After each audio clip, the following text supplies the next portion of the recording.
That movie deserved a much bigger audience than it got, 99 Homes. Again, another really important subject matter, that what's going on in this world today, repossessing these homes, making a fortune on it at the cost of all of these poor people being thrown out. And you see it so played out in this movie.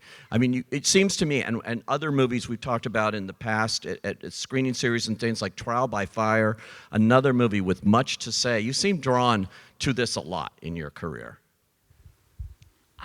You know, I grew up on the movies that did that for us, and the filmmakers and the producers who longed to tell those kinds of stories, and that is what made me fall in love with movies.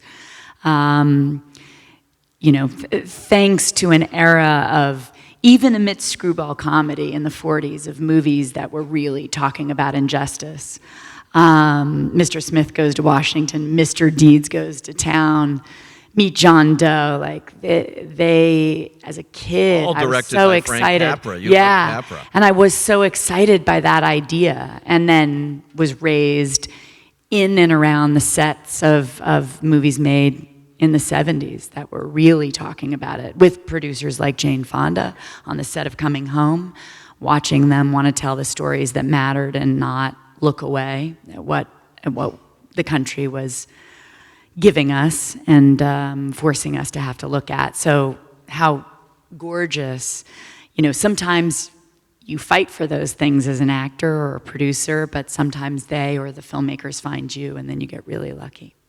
Before we get to our final two clips, which are the two movies you currently have out now, Marriage Story and Little Women, I have to ask you about a couple of things. Lightning round here.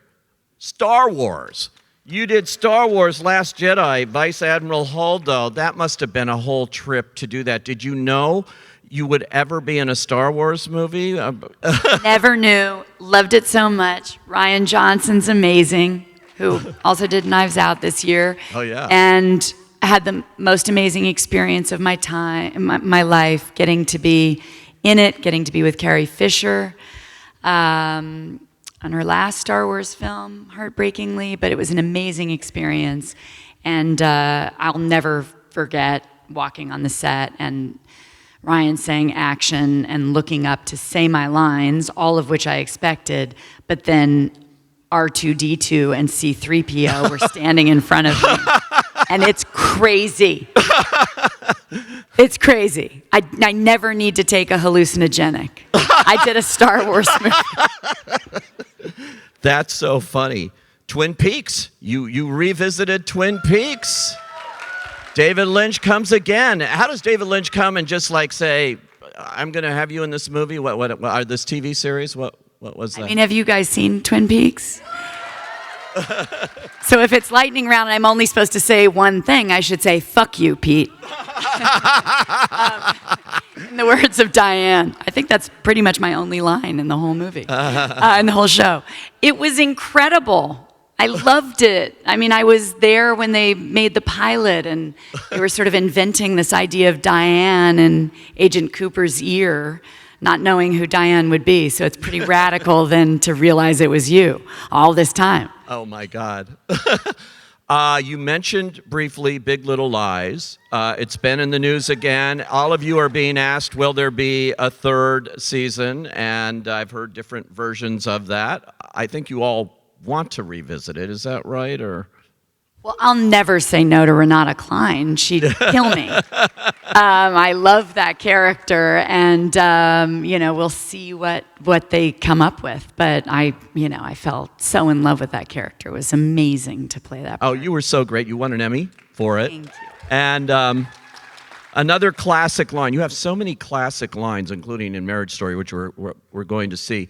But where you go in and you just go, "I will not be rich," which that's something I say all the time when I go into Chase Manhattan Beach Bank. They don't listen to me. But Keep saying it, Pete. But really, I mean, the delivery on that and everything, it's just so, to get those kind of iconic lines must be so much fun. Amazing. So fun. Yeah. So now we have two films here that you're in right now.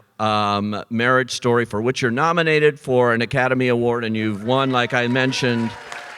just so many awards for it also. And then, of course, Little Women, where you're playing a classic role there of Marmee. And to have these two happen sort of back to back must be, just a real blessing, I imagine. Yes, back to the words of Bruce Dern. It's just the epitome of an actor's dream to have this year where they would be the most radically diverse characters I could dream up.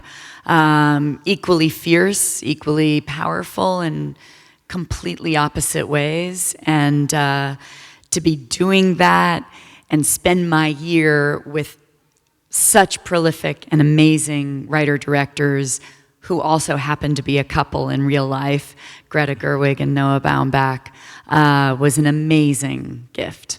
Yeah. Well, let's take a look at clips from both of those films right now. Look at the big screen.